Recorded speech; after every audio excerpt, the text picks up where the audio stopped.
Can I just give you some encouragement in this video just for a little bit?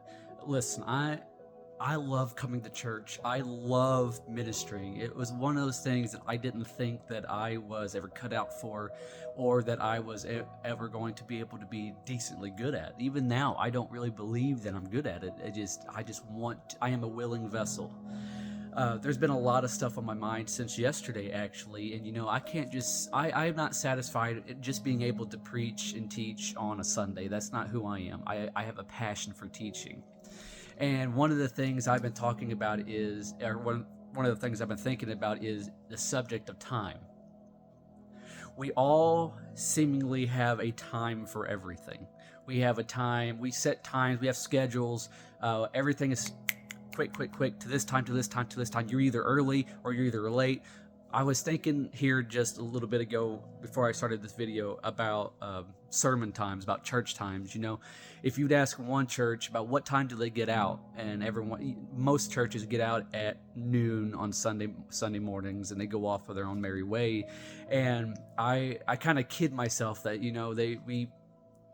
I look at the clock, and I promise you, I'm not making this stuff up. Is that it's 11:20 when I start, and then I lose all perception of time in a matter of an hour, because when I look back at the clock, and whenever I start thinking, hey, I've been preaching for a long time, maybe it should be close to noon. Next thing you know, it's almost 12:30, and I started thinking about, especially yesterday, our church didn't get out until I stopped preaching about at 12:30. Altar call went on till 1:45, and even then we were going on at least 10 extra minutes, almost to 1 o'clock.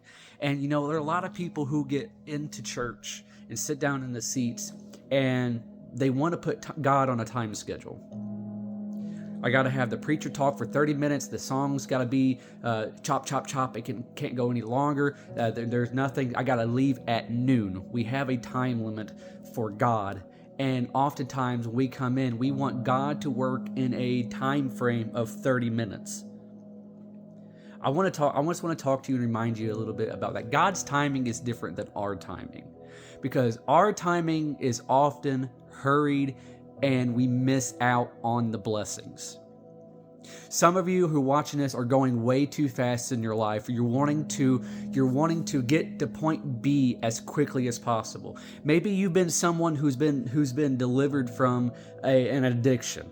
Maybe you're new in this faith, and you want to be in a spot of doing whatever it is, stepping into a gift that takes intercession, takes fasting, it takes step-by-step processes. And one of the things that I'm preaching to myself here, in that I want to be able to do, when I see something and I pray for it, I said, God, I want it right now. But at the same time, I realize that patience is something that we all fail on. But patience is something that is so important, because good things happen to those who wait. Can I read you some scriptures in Lamentations chapter 3, verse 25 through 27? The Lord is good to those who wait for him, to the soul who seeks him. It is good that one should hope and wait quietly for the salvation of the Lord. It is good for a man to bear the yoke of his youth. Some of you are living to death. Some of you are living just to pass the time. You want to get everything done. You want to get everything, and you want to have all these accomplishments done, when time is a perfecter of all things. Time is a perfecter of all things. Can I explain something to you? That even Jesus, in the womb of his mother Mary, went through the time that it was due him. Jesus was in the womb 9 months. Even between the Old Testament and the New Testament, the Israelites had a huge hope of a salvation, of a Messiah coming in and giving them hope and a deliverance from their captives, and to bring them a freedom. 400 plus years between the book of Malachi and the book of Matthew. Almost 400 years. Because whenever God looks at a situation and he looks at you and he looks at what you're going through and what season you're passing through, he knows that what you're going through is hard. He knows what you're going through is tough, and he sees all of this stuff happening. We have a tendency to think God turns his back on us as we go into the trial. He says, "No, I'm just letting you go through it to build you up." I heard one time, and I'm not a big expert cooker. I'm not an expert a chef, but I realize that when it comes down to Thanksgiving, we're all getting ready to go there, but we're going to get ready to cook those turkeys, and we get a little impatient. So what do? We put the turkey in the oven, and we turn up the oven far greater than what it's called for, thinking that it's going to get done better. But what actually happens, it dries it out, and it's unedible. It burns it. Turkeys take a slow cook. Sometimes we enter to seasons, but we have to go through the season that we're in right now to prepare us for the next season. Sometimes what you're going through right now is hard and it's tough, but you got to remember something. What is coming after is something far greater than what you're going through now. The glories of what God's going to bless you with when you wait upon him. If he's given you a promise, he's not failed. He's never went back on his promise. God is still fulfilling promises, and he will fill your promise. We have to have the faith that he's going to. Only in a matter of time. See, our time is rushed. Our time, we want it here and now, and we think that if we have it here and now, if I get it fast and get it done and get it, if I just do this and that thing, a lot of times you're going to find yourself tripping and falling and missing out a lot of steps and blessings. I used to have teachers all the time tell me that I work too fast, and therefore I'm missing very important steps to my homework. Happened all the time in math.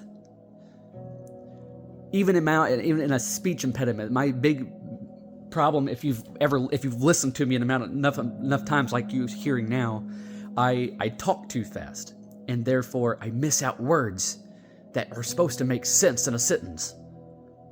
Sometimes we have to learn to slow ourselves down and realize that where I am at right now is preparing me for the next step.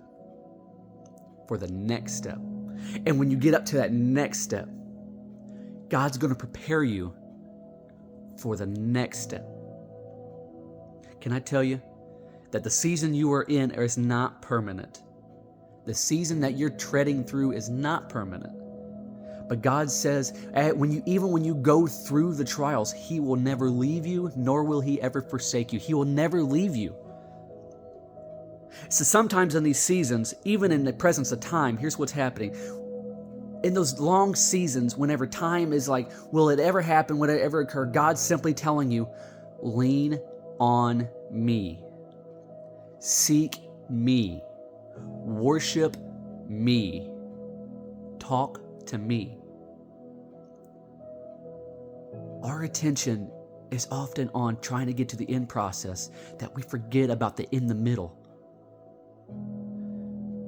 Sometimes we just need to learn to take a step back and to worship through the trial. Worship while time is waiting. God never leaves you. People might call me a long-winded preacher, and I probably am. I was never used to be like that. But you know what? I have one of those things that you got to learn your limitations. If you get tired of sitting there listening to me after 12:30, you're more than welcome to do what you want. I always say it takes a strong person to stay after 12:30, almost 1 o'clock, to stay in church to worship the Lord. I get that. That's a wonderful thing. Not a lot of people want to do that. But it's another thing to trust that in that process of whatever the speaker or whatever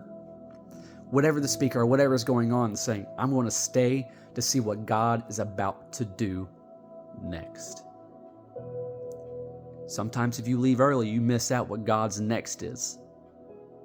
Sometimes when you lose faith, you miss out what God's next is. Abraham almost sacrificed his own son, but Abraham's next was the ram in the bush. Peter after a long night of not catching anything. God's next for Peter was Jesus walking on the shore and telling him, cast your net into the water. And he got such a load of fish that it almost capsized the boat. You're right there. You're right there. If I could just talk you into just holding on for another moment and seeing what God has next. I'm praying for you.